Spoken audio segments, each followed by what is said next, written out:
Well, good evening to everyone. Hope you're doing well on this, what is a beautiful Thursday night here in Columbus, Ohio.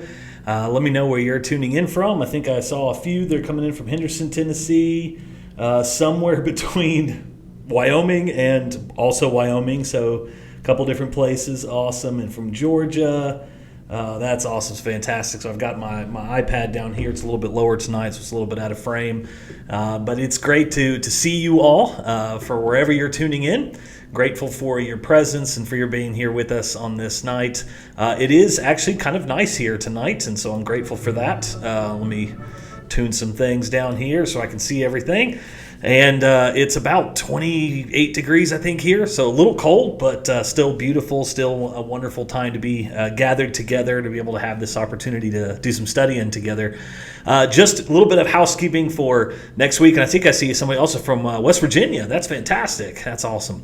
That next week we will have our regular class. It'll just be recorded ahead of time. And because I will be on my way, or actually I will be in Nashville at that point in time at the Lads to Leaders Convention there in Nashville. I jokingly refer to that one as the mothership. That's the one where you have close to, I think it's 10 to 12,000 people out of the 20,000 plus that will be attending at the 10 different conventions.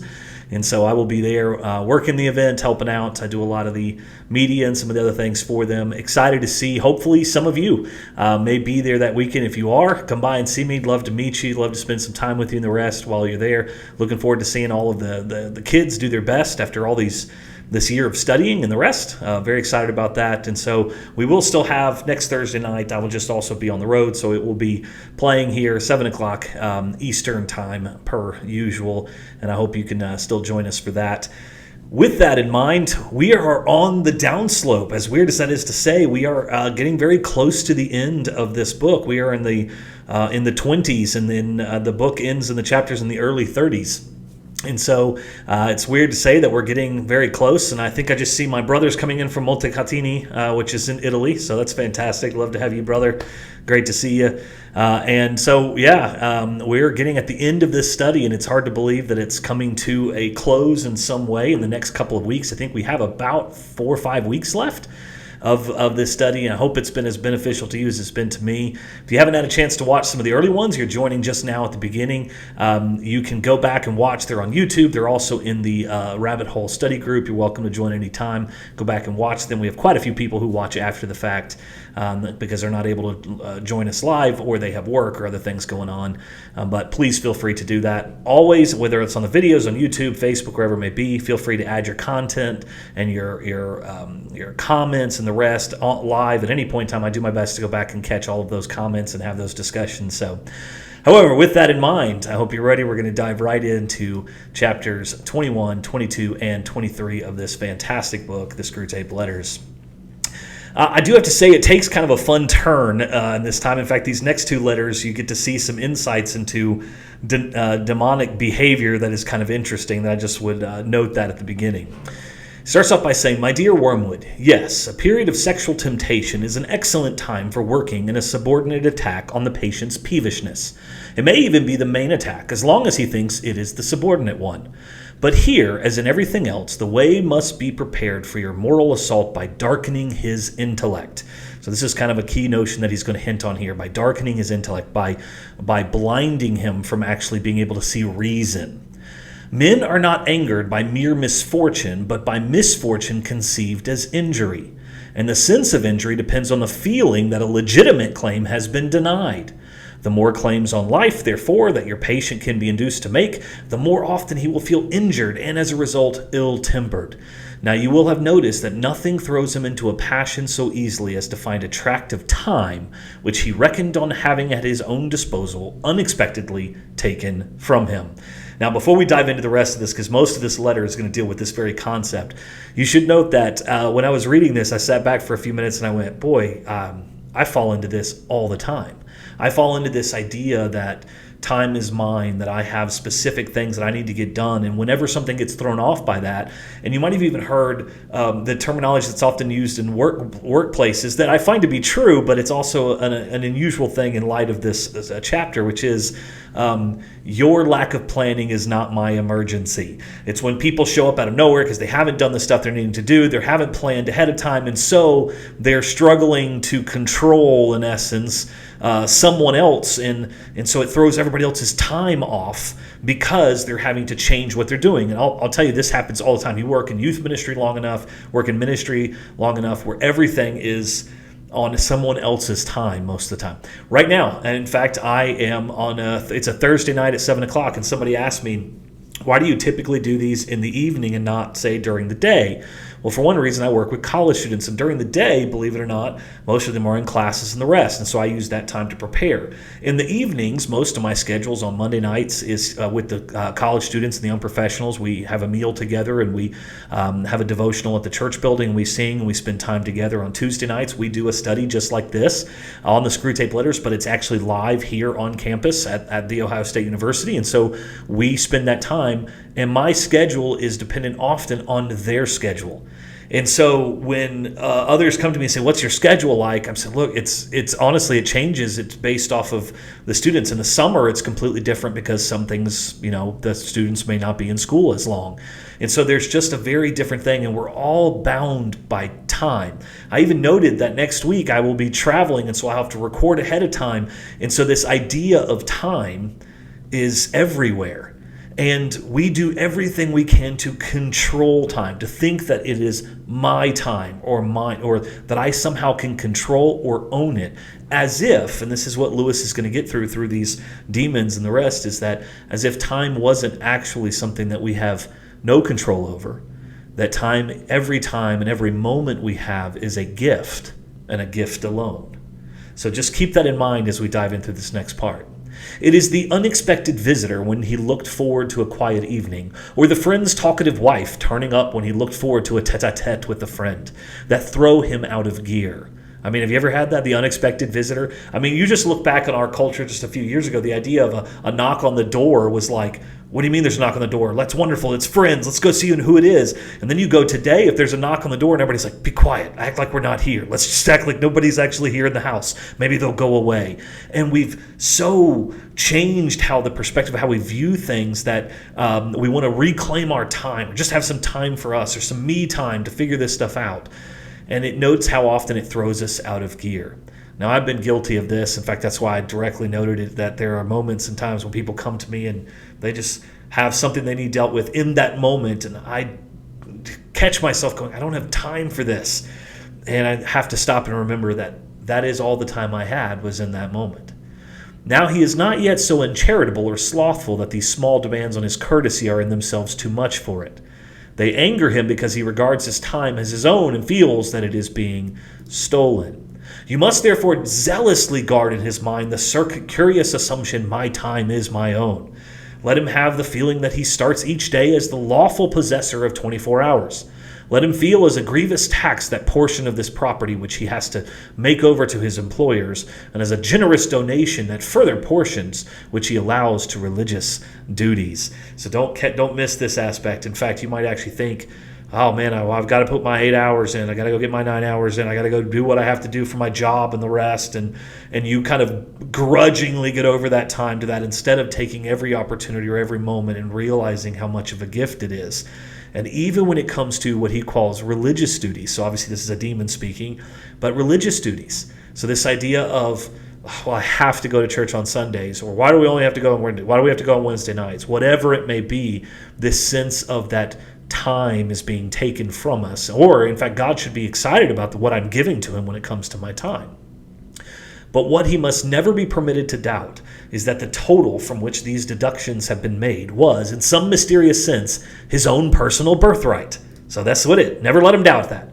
You here have a delicate task. The assumption which you want him to go on making is so absurd that if once it is questioned, even we cannot find a shred of argument in its defense. The man can neither make nor retain one moment of time. It all comes to him by pure gift. He might as well regard the sun and moon as his chattels. He is also, in theory, committed to a total service of the enemy. And if the enemy appeared to him in bodily form and demanded that total service for even one day, he would not refuse. He would be greatly relieved if that one day involved nothing harder than listening to the conversation of a foolish woman. And he would be relieved almost to the pitch of disappointment if for 1/2 hour in that day the enemy said, "Now you may go and amuse yourself."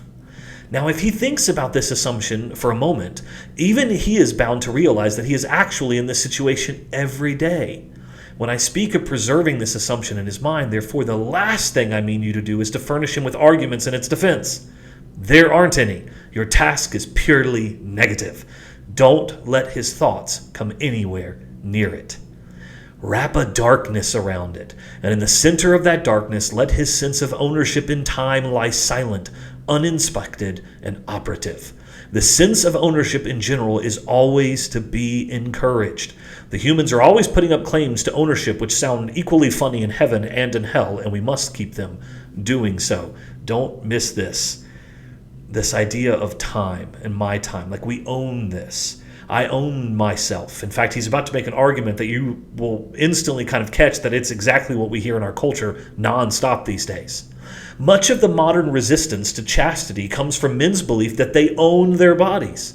Those vast and perilous estates pulsating with the energy that made the worlds, in which they find themselves without their consent and from which they are ejected at the pleasure of another. So did you catch this? He's saying even our own bodies, made up of the matter of this world, is different than the eternal soul in the way that we are made in the image of God. And these bodies are finite. These bodies will not last. And over and over again, we know that's the case. And he even notes this premise that in which they find themselves without their consent. I didn't choose this body per se myself.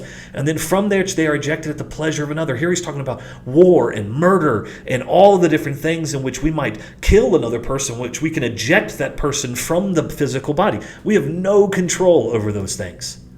It is as if a royal child whom his father had placed, for love's sake, in titular command of some great province, under the real rule of wise counselors, should come to fancy he really owns the cities, the forests, and the corn in the same way as he owns the bricks on the nursery floor.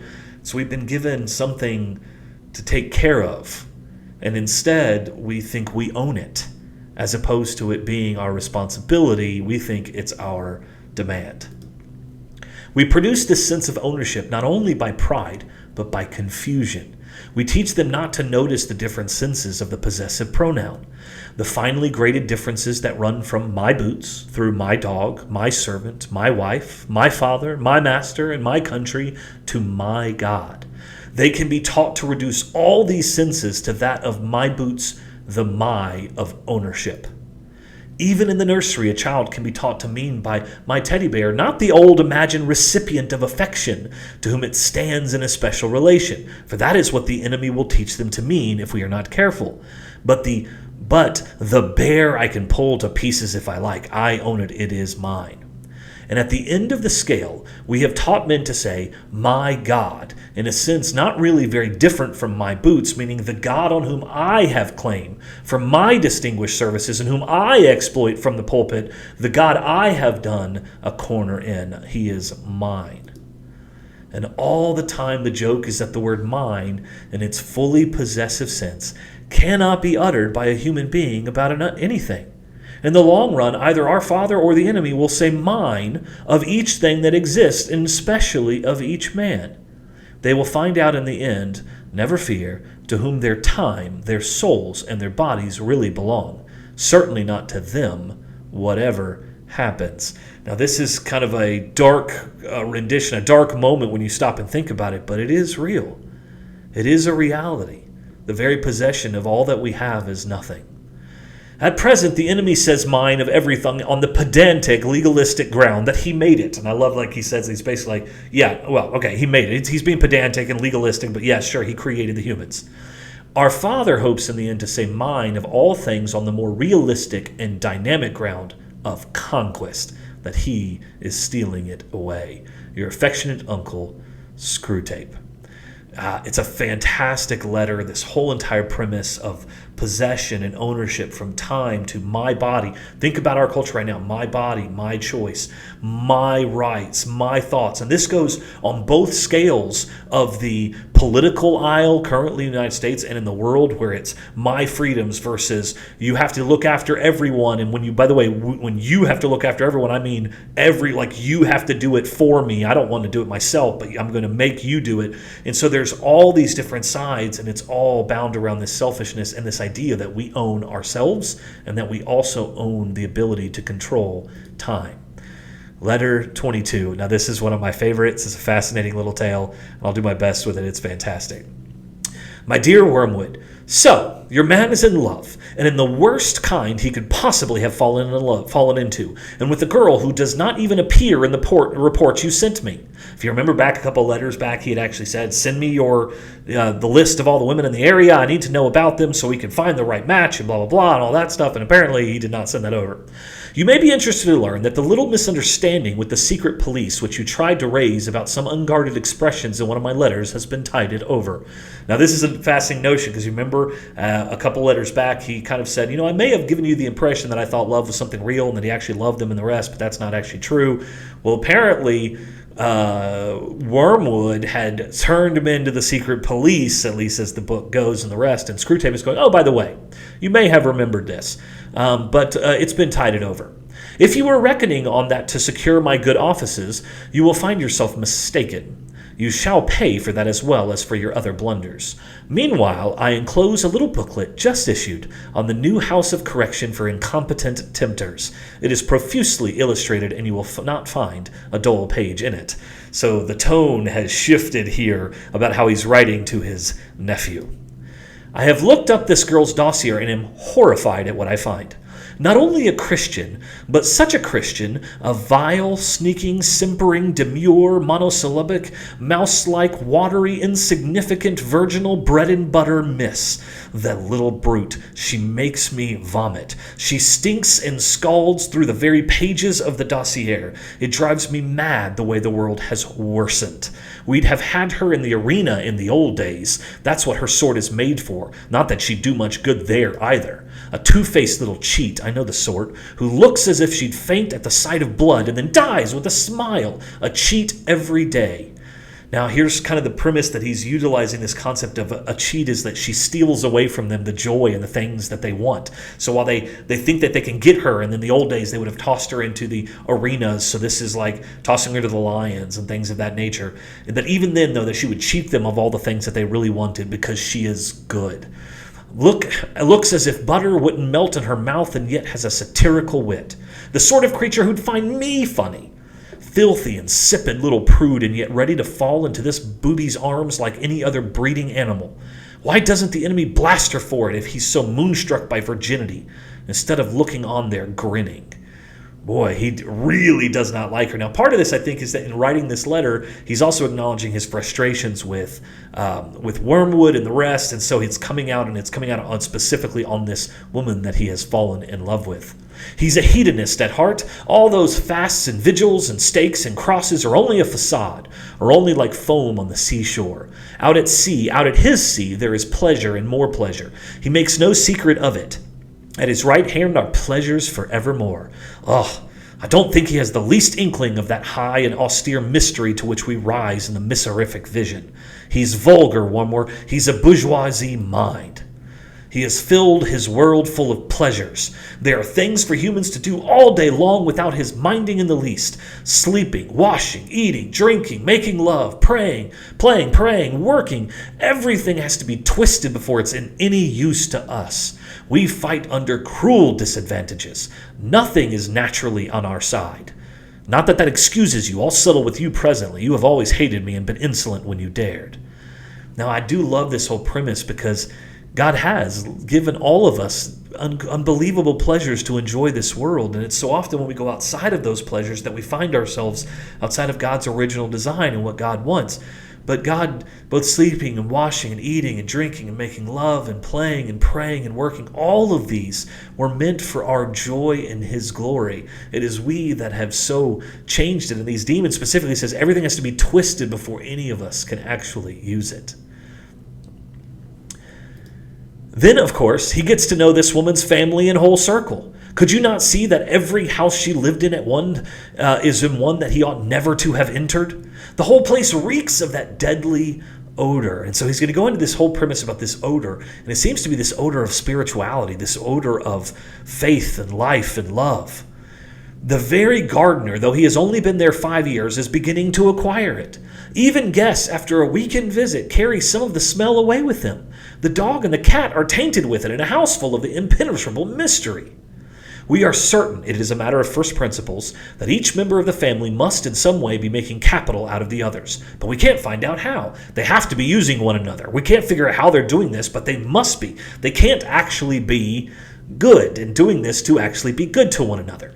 They guard as jealously as the enemy himself the secret of what really behind their pretense of disinterested love. The whole house and garden is one vast obscenity. It bears a sickening resemblance to the description one human writer made of heaven, the regions where there is only life, and therefore all that is not music is silence. Music and silence, how I detest them both. How thankful we should be that ever since our Father entered hell, though longer ago than humans, reckoning in light years, could express, no square inch of infernal space and no moment of infernal time has been surrendered to either of those abominable forces. But all has been occupied by noise. Noise, the grand dynamism, the audible expression of all that is exultant, ruthless, and virile. Noise which alone defends us from silly qualms, despairing scruples, and impossible desires. Oh, I love this whole premise, this whole concept of noise. And you think of how often noise in our world disquiets us and it sets us off down paths, and we just are so often looking for peace and for calmness, and that's what he's getting at. We will make the whole universe a noise in the end. We have already made great strides in this direction as regards to earth. The melodies and silences of heaven will be shouted down in the end, but I admit we are not yet loud enough in anything like it. Research is in progress. Meanwhile, you disgusting little... And this is where it shuts off, and I love the writing style of this. And here it says, here the manuscript breaks off and is resumed in a different hand. In the heat of composition, I find that I have inadvertently allowed myself to assume the form of a large centipede. I am accordingly dictating the rest to my secretary. Now that the transformation is complete, I recognize it as a periodical phenomenon. Some rumor of it has reached the humans, and a distorted account of it appeared in the poet Milton, with the ridiculous addition that such changes of shape are a punishment imposed on us by the enemy. A more modern writer, someone with a name like Shaw, has, however, grasped the truth. Transformation proceeds from within and is a glorious manifestation of that life force which our Father would worship if he worshipped anything but himself. In my present form, I feel even more anxious to see you, to unite you to myself in an indissoluble embrace. Signed, Toadpipe. For his abysmal sublimity, Undersecretary, Screwtape, T.E.B.S., etc. And I love the way that this letter ends, because it's like this moment where he gets so angry, fed up, that it literally changes him. It changes him physically. And he says, now, some people have written about how your anger and the rest might change you into something else and something worse than what you really are and the rest. But that's not true. We do this because this is actually a good thing. And he's trying to talk himself out of what he has actually just experienced in and of itself. And I do love that Toadpipe, for his abysmal sublimity, Undersecretary, Screwtape, T.E.B.S., etc. And he sets that forth. So, letter 23, let's dive into this last letter for the evening. My dear Wormwood, through this girl and her disgusting family, the patient is now getting to know more Christians every day, and very intelligent Christians too. For a long time it will be quite impossible to remove spirituality from his life. Very well then, we must corrupt it. No doubt you have been often practiced transforming yourself into an angel of light as a parade ground exercise. Now, this is an interesting notion. Okay, angels to test the spirits and the rest. Interesting notion. Now is the time to do it in the face of the enemy. The world and the flesh have failed us. A third power remains. And success of this third kind is the most glorious of all. A spoiled saint, a Pharisee, an inquisitor, or a magician makes better sport in hell than a mere common tyrant or debauchee. Looking around your patient's new friends, I find that the best point of attack would be the borderline between theology and politics. Several of his new friends are very much alive to the social implications of their religions. That, in itself, is a bad thing, but good can be made out of it.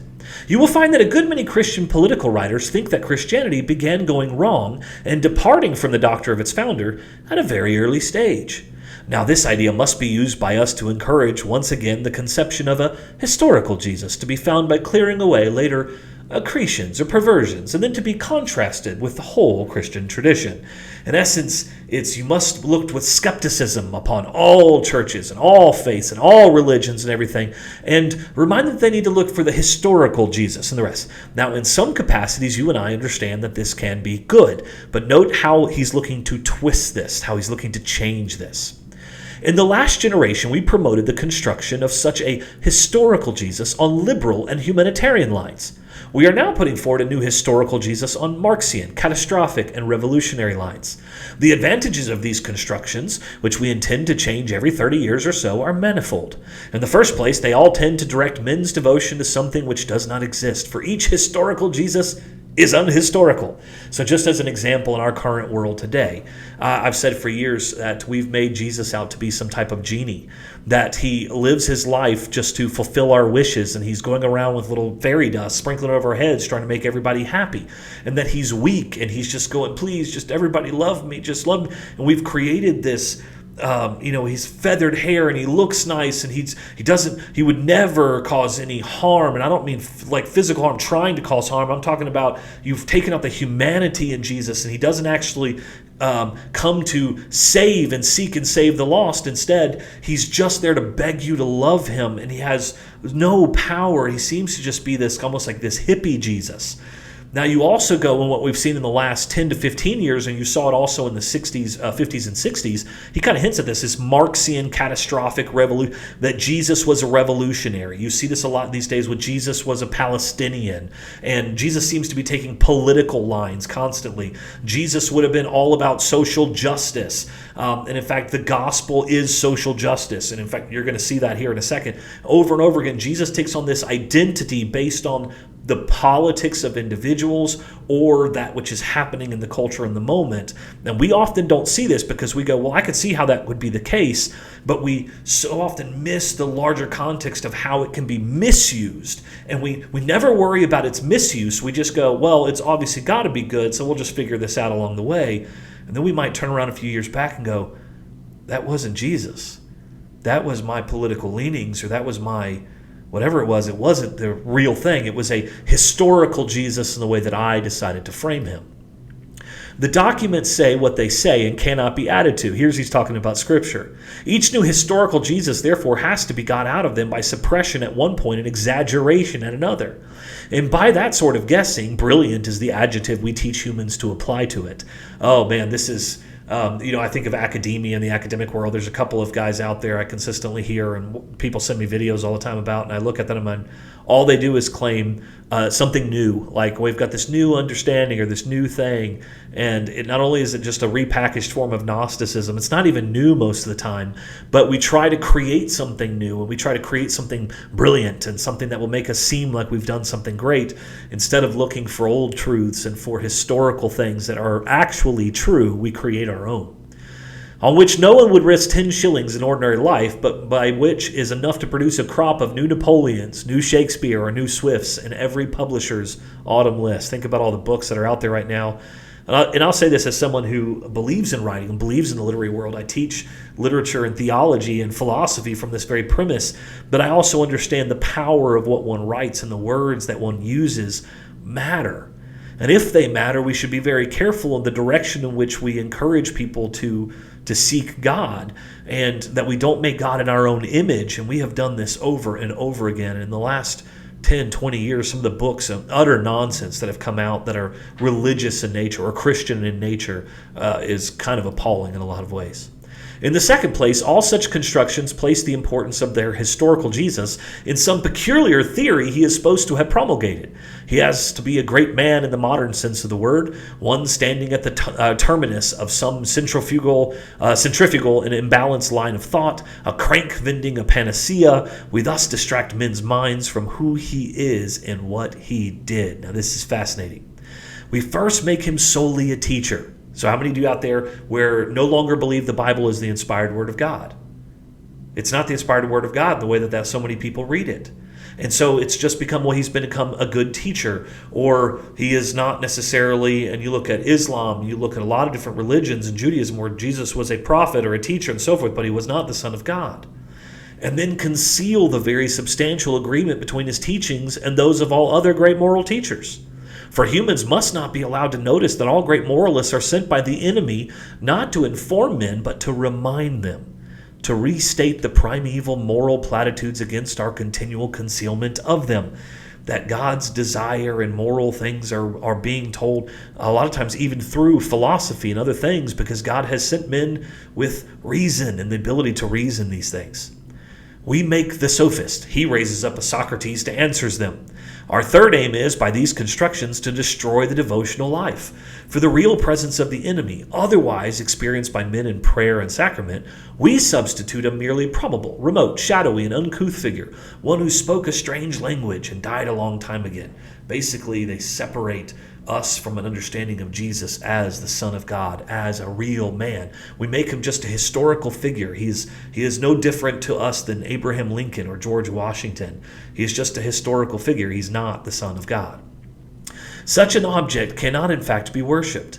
Instead of the Creator adored by its creature, you soon have merely a leader acclaimed by a partisan and finally a distinguished character approved by a judicious historian. And fourthly, besides being unhistorical in the Jesus it depicts, religion of this kind is false to history in another sense. No nation and few individuals are really brought into the enemy's camp by the historical study of the biography of Jesus, simply as biography. Now, what he's kind of hinting at here is how you can make Jesus detached, make him academic. And I can tell you this because I live in the academic world. I love academia and the rest, but so many of the academics that I know do not practice actually what they live. So many of the religion professors I know are atheists or agnostics, and yet they teach religion and the rest. And so when they talk about Jesus, they don't talk about someone who is real. They talk about Jesus as if he's just a historical figure. They'll talk about it from a cultural studies approach and all those different things. And that is a very different thing than actually the way Scripture speaks of him and the way God speaks of him. That it's a very, very different notion. And we fall into these habits at times and don't even realize it. Indeed, materials for a full biography have been withheld from men. The earliest converts were converted by a single historical fact, the resurrection, and a single theological doctrine, the redemption, operating on a sense of sin which they already had. And sin not against some new fancy dress law produced as a novelty by a great man, but against the old, platitudinous, universal moral law which they had been taught by their nurses and mothers. The Gospels came later and were written not to make Christians, but to edify Christians already made. Early Christians, in essence, were converted by the very premise of the resurrection and the redemption. And from there, everything else is meant to inspire us and to guide us and to show proof to those things. But if you think back, even Jesus himself said, "Blessed are those who do not see and believe." And that's what he's getting at with you and I.